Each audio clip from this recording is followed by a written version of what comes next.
It's Wednesday, March 29. In the headlines, Windalco workers call off strike action. Goats imported for agricultural development. In business news, the Dissemination launches My Cash app. Regionally, Digicel Trinidad and Tobago to lay off 125 local employees. Internationally, in Afghanistan, women locked out of schools logging online. And in sports, boys and girls champs off to a good start. This is the news on PBC Jamaica. I'm Simone Absalom Gale.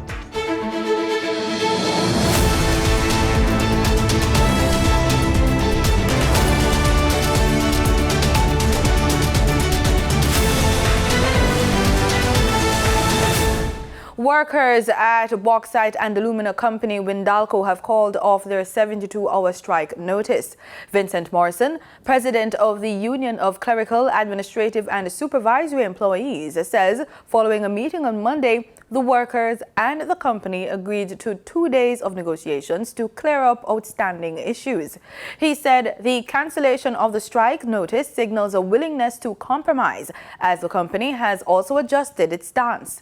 Last week, more than 600 production workers employed by Windalco, a subsidiary of Russian alumina company UC Rusal, voted to take industrial action following a breakdown of wage negotiations.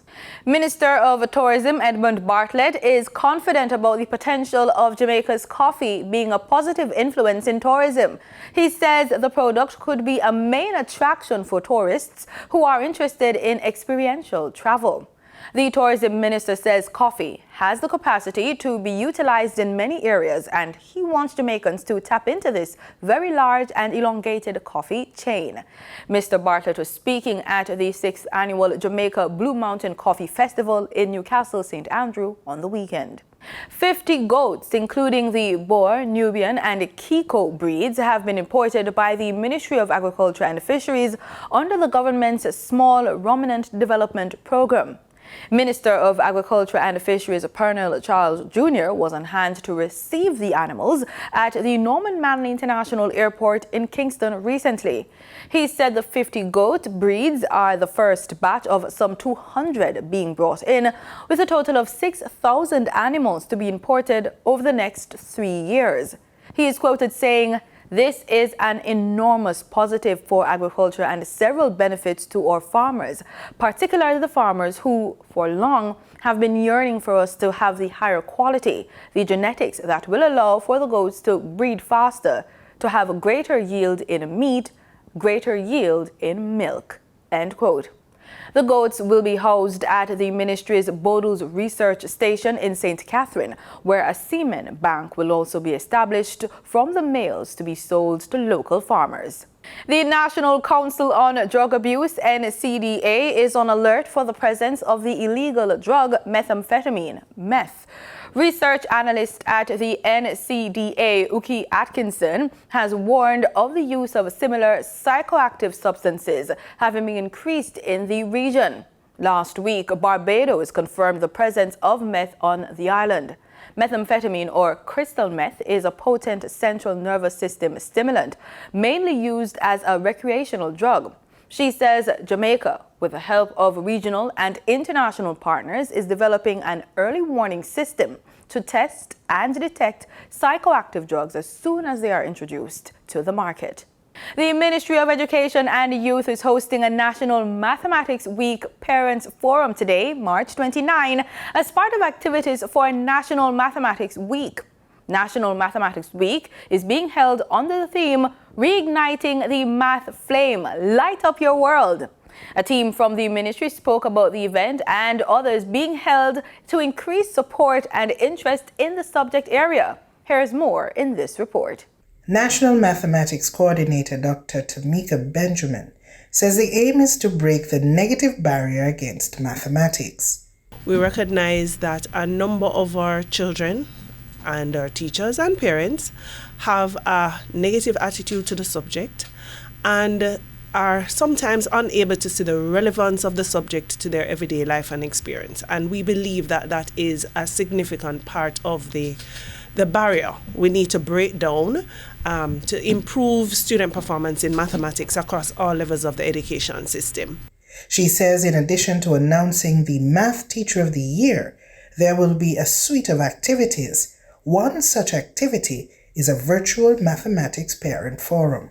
One of the things we are again trying to do, we started it in 2021, is to use a week of activities to engage a wide cross-section of stakeholders. So we know most of our activities will target our teachers and students, but we also recognize the importance of parents to this conversation and to our drive to change the attitudes to the subject. According to Ms. Benjamin, a STEM Novation launch will be held on Friday.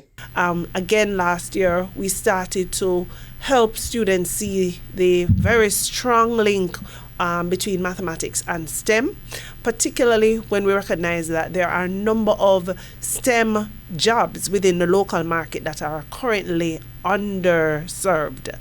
And so we wanted to use it as an opportunity to show students some direct, lucrative opportunities that are available for them should they want to pursue those careers. And so the STEM Innovation Village, which will be held at the University of the West Indies in the Assembly Hall, is designed to allow them to engage mathematics within the STEM context and to engage persons who are in those fields so that they can see how they can transition and opportunities that are also available to them, because the ministry does offer a number of scholarships for students who want to pursue programs in engineering and in some STEM fields such as software engineering. It is expected that the week of activities will help in encouraging a change in attitude towards mathematics. For the news on PBCJ, I am Carla Thomas Hewitt. In the business report, Digicel launches a cash app. We have that story plus the usual market updates from Denida Rodney.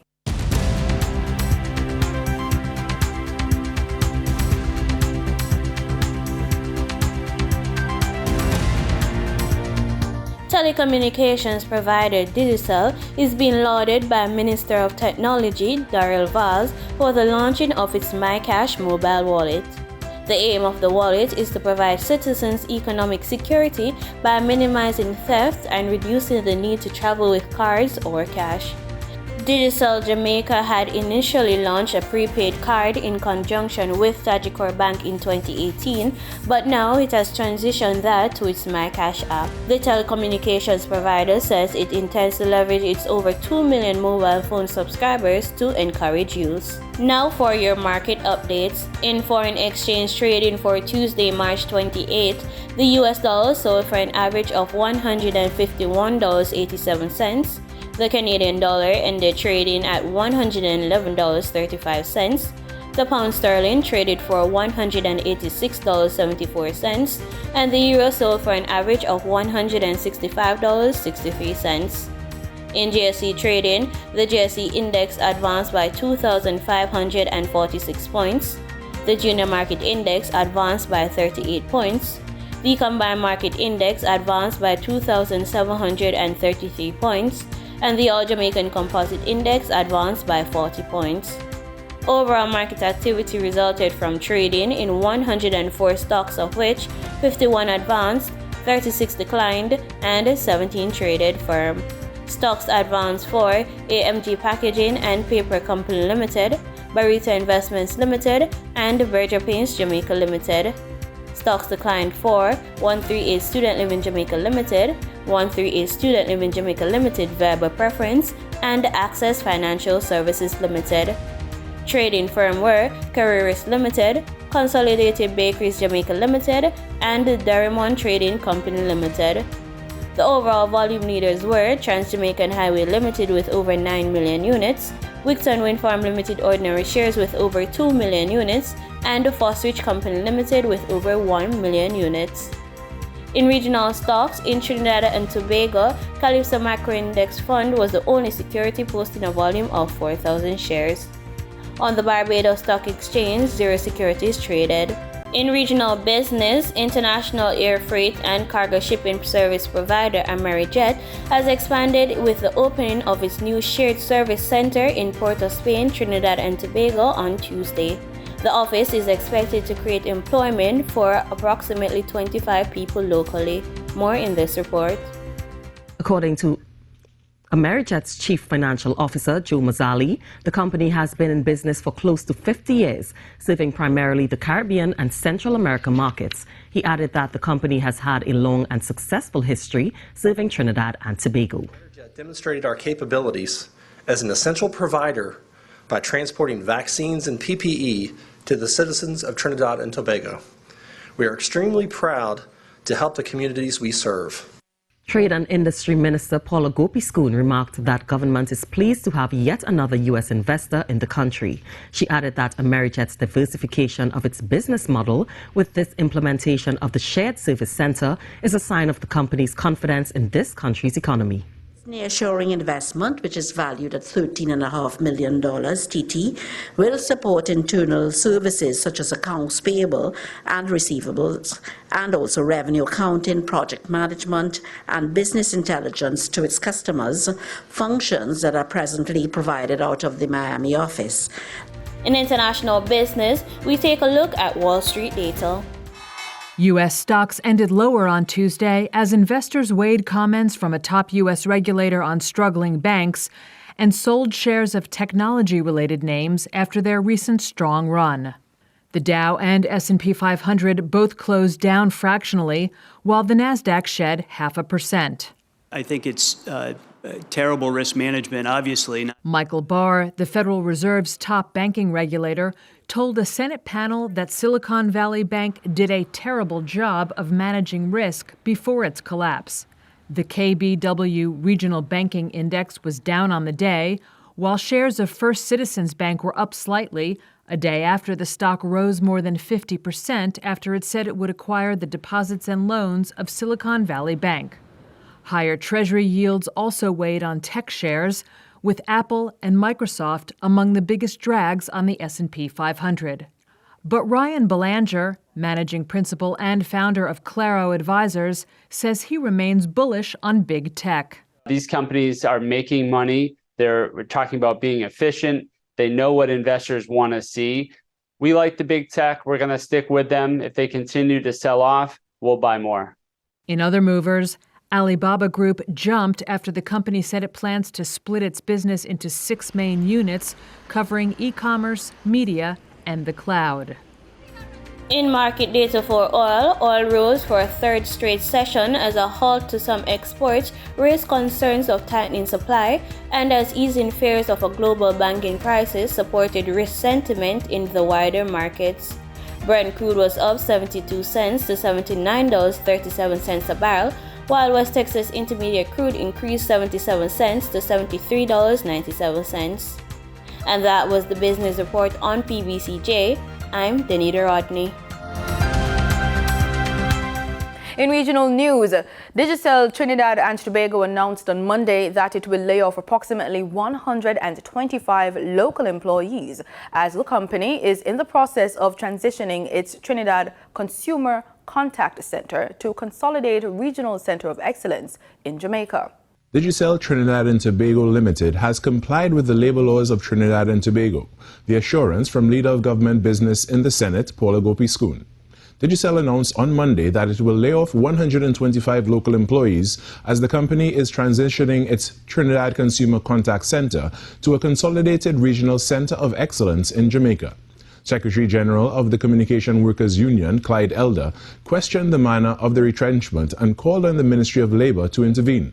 Mrs. Gopi-Schoon indicated the retrenchment notice was carried out the legal way.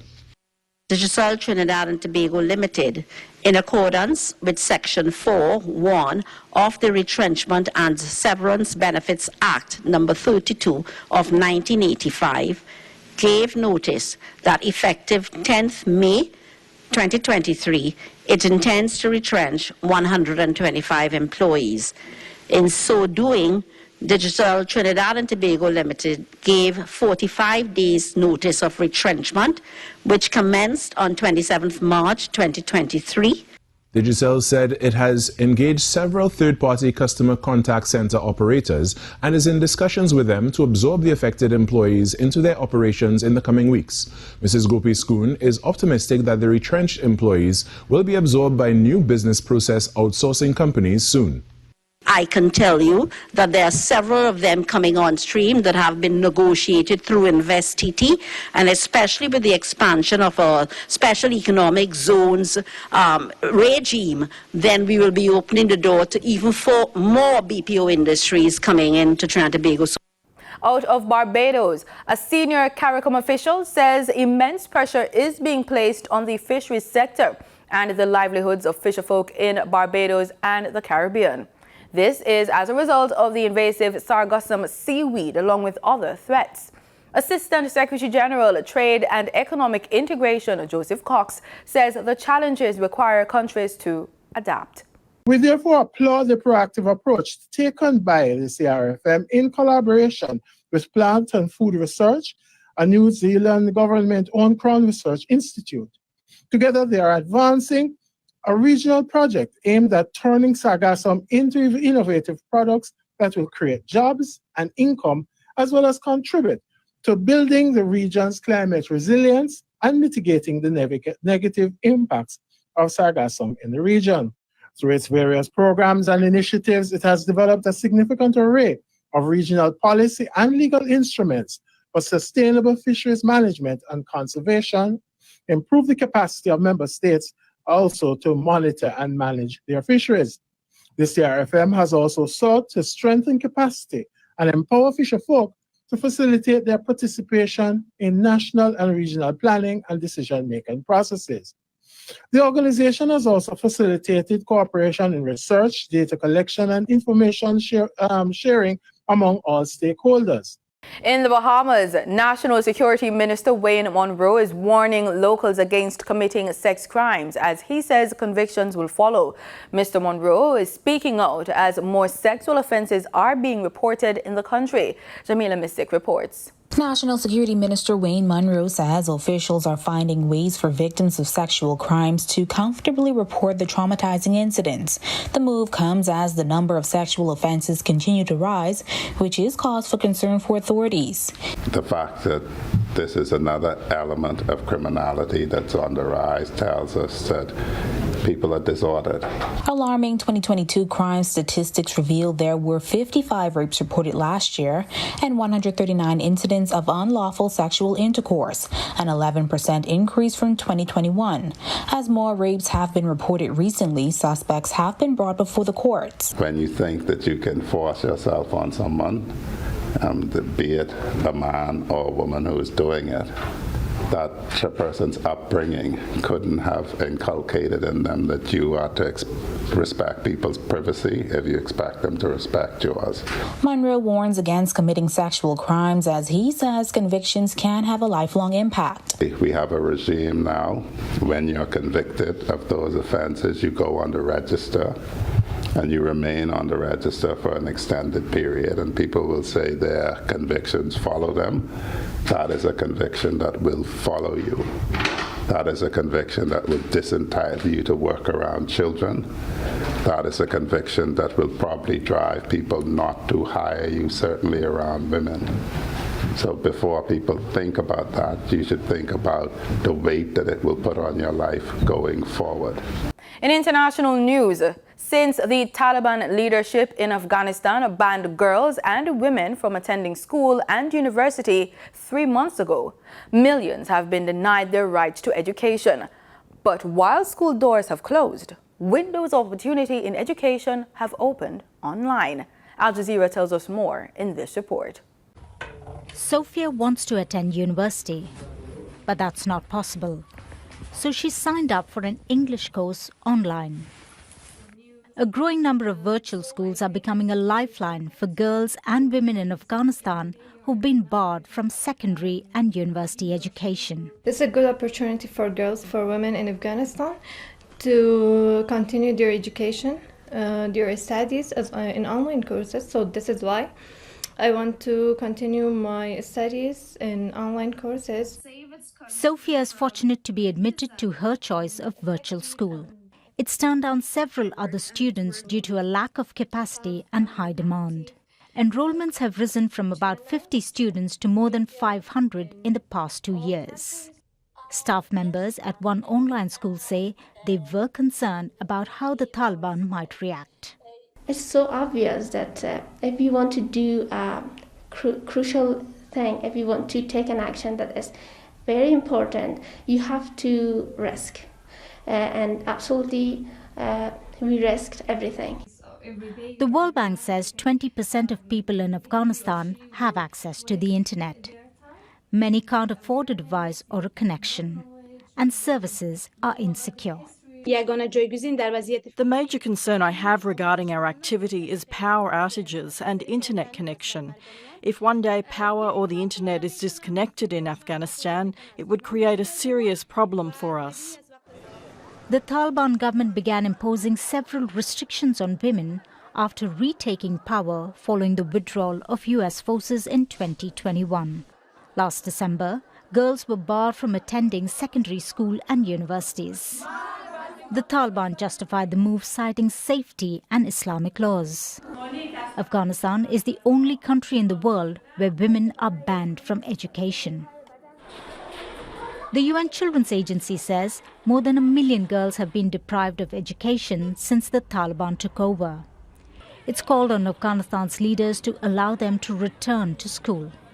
Until that happens, women like Sophia intend to continue getting their education they want by logging in online. Kulsum Sharif, Al Jazeera. A day after being elected as the Scottish National Party leader, Humza Yousaf has been formally elected as Scotland's First Minister. He will lead the semi-autonomous parliament following the shock resignation of his predecessor, Nicola Sturgeon, last month. He's got the backing of the Scottish Parliament. That's the easy part. But as Humza Yousaf settles in as Scotland's First Minister, selling his vision for the nation may be tougher. I've always believed that leadership is about running towards and embracing challenges, rather than shying away from them.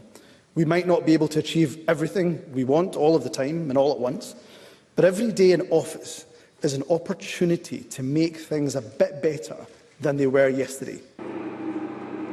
Just down the road from Parliament, Giancarlo Di Sotto runs a fudge-making business with his brother. The firm's been in the family for 3 generations. Giancarlo would rather Scotland stay in the family known as the United Kingdom, and he wants the Scottish Government to focus on countering the harm done by Brexit. I think trying to make it easier for people even just to come over, I think to make it easier for businesses. I think it should be like less sanctions on things like trying to import goods and stuff like that. I think businesses really suffer from these things. Yousaf said he's going to concentrate on things like improving childcare and public health services. This couple are expecting their 3rd child. As supporters of the Scottish National Party, they agree independence can wait. You hear a lot from Westminster saying that all the SNP care about is independence, and they're letting other things slide. So I think maybe if we get other things in place first, then we can build for independence. Step away from picturesque parts of the capital like this and you'll get an idea of the challenges facing Humza Yousaf. For example, a recent survey showed 4% of Scottish households used a food bank in the year to March 2022. That's more than anywhere else in Britain, apart from Northern England. Not surprising then that the First Minister has said the cost of living crisis is his top priority. But even here in working-class Leith, some people say independence should not be relegated to the bottom of the pile. Top of the class. Yes. Nicola Sturgeon couldn't do it, okay? I know, but we've done, wasn't it bad? We're trying it again. It's that England that stops us. Yousaf says he'll need to convince many more people independence is a good idea. Some may be beyond convincing. I'm not happy with any of them. They're all just professional liars. Of course, nobody's predicting Scotland will break away anytime soon. But the government hopes improving the economy could prepare the ground for another go at a referendum. Nadeem Barber, Al Jazeera, Edinburgh. In sports, the Issa Grace Kennedy Boys and Girls Championships at the National Stadium kicked off on Tuesday. National junior record holder Boaji Nkrumah qualified for the 100 meters final with the fastest time of 10.51 seconds. Jamaica College's Jaden Reed clocked 10.52. Camperdown's junior Harris 10.56. St. Elizabeth Technical's Javon Dunkley, 10.59, and Steertown Academy's Tayshawn Barnes, 10.6 seconds, round out the top 5 automatic qualifiers. The Age-Red Daily qualified the 6th fastest with 10.65 seconds.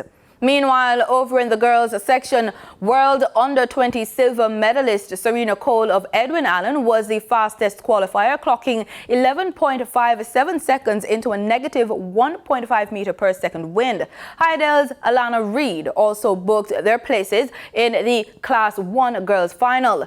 17 finals are scheduled for Wednesday, with the 100 meters for boys and girls to close the show. In cricket news, the regional side pulled off a 7-run win over South Africa in the third and final match at the Wanderers in Johannesburg on Tuesday. The match ended the tour of the Windies, who lost the Test series 2-0 and drew the ODI series 1 apiece. The West Indies senior men registered a triumphant series victory over South Africa today, and it was done in fine style. South Africa won the toss and asked the Windies to take first hit, and it was once more a high-scoring affair. The Windies were set back after a double wicket over with the score on 39. However, a 55-run stand between Nicholas Pooran and Brandon King rebuilt the innings. Pooran belted 41 from 19, setting the tone for an entertaining final 5 overs. Romario Shepherd stepped in and was in a no-nonsense mood. The burly right-hander registered 3 sixes and 2 fours in a quick-fire 44 from 22 balls to propel the Caribbean men to 220 for 8 in their 20 overs. South Africa was once more up to the task. On the heels of their record chase 2 days ago, Reza Hendricks powered 83 from 44 balls, taking the game away from the Windies. But in came one Alzari Joseph to spoil the joys of Johannesburg. He bagged his maiden 5-wicket haul in T20s, taking 5 wickets for 40 runs, which was enough to do the trick for the Windies. 213 for 6 at the end of 20 overs, the West Indies taking the 3-match series 2 games to 1. Speaking at the close of play, Joseph noted sticking to the basics always worked best. There were key moments in the game where we got some really good momentum. In the power play, Sheldon and Roston started well for us. That gave me the opportunity to come and got the wicket of Quinton de Kock. And that probably set them back a bit. But yeah, in the death, for me, it was just about keeping it simple.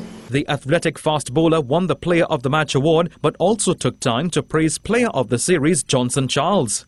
Well, it's always a good feeling, to get a personal performance. But for me, I was more thinking about winning the game for my team. We all know what Johnson can do. We've seen it, over the years. He's someone that always gives his all. He performs, he don't perform. One thing you can bet on is that he's going to give you 100%. And that's the news on PBCJ. I'm Simone Absalom Gale. You can follow us on our social media platforms at PBCJamaica. Thanks so much for watching.